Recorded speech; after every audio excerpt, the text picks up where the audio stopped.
বহুদিনৰ পৰা এছাম অংগনবাদী কৰ্মী মধ্যাহ্ন ভোজনৰ ৰান্ধনীয়ে কাৰোবাৰ যি ধৰণে নহওক কিয় পৰোচনাত পৰি কৈ থাকে যে অক্ষয় পাত্ৰ আহিব, আমাৰ চাকৰি যাব।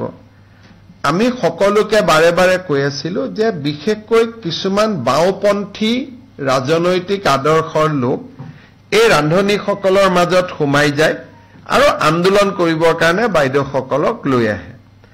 মই ডিব্ৰুগড়ৰ এখন মিটিঙত কৈছিলোঁ যে চাকৰি যোৱাটো কথাই নাই, 2 এদিনতে তেওঁলোকৰ দৰমহা বাঢ়িব। আজি কেবিনেটে তেওঁলোকে আজিৰ দিনত 1500কৈ টকা দৰমহা পায়। 1 অক্টোবৰৰ পৰা তেওঁলোকৰ দৰমহা আমি 2000 টকালৈকে বৃদ্ধি কৰিছোঁ। অৰ্থাৎ ৰাজ্য চৰকাৰে 500 টকা আগতে দি আছিল, কেন্দ্ৰই 1000 দি আছিল। এতিয়া কেন্দ্ৰই 1000 দিব, ৰাজ্যই 1000 দিব, টোটেল 2000 টকা এগৰাকী মধ্যাহ্ন ভোজনৰ বাইদেৱে ৰান্ধনীয়ে লাভ কৰিব। আৰু এই আঁচনিটো ৰূপায়ণ কৰিবলৈ যাওঁতে ৰাজ্য চৰকাৰে 108 কোটি টকা খৰচ কৰিব লাগিব। গতিকে আপোনালোক সকলোৰ কাৰণে মধ্যভোজন যিবিলাক ৰান্ধনী আছে তেওঁলোক সকলোৰ কাৰণে এই সুখবৰটো লৈ আহিছোঁ।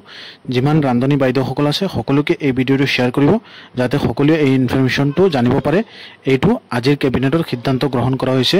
মাননীয় অসমৰ মুখ্যমন্ত্ৰী মহোদয়ে সেইটো প্ৰেছ মিটত জনাইছে। গতিকে এইটো এটা কেবিনেটৰ সিদ্ধান্ত। এতিয়া ৰান্ধনীসকলৰ দৰমহা বৃদ্ধি হৈছে। আগত 1500 টকা আছিল, এতিয়া 2000 টকা হ'ব।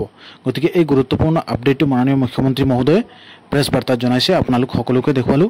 ভিডিঅ'টো যিমান পাৰে সকলোকে শ্বেয়াৰ কৰি জানিবলৈ দিব, কাৰণ তেওঁলোকৰ বহুদিনৰ অপেক্ষা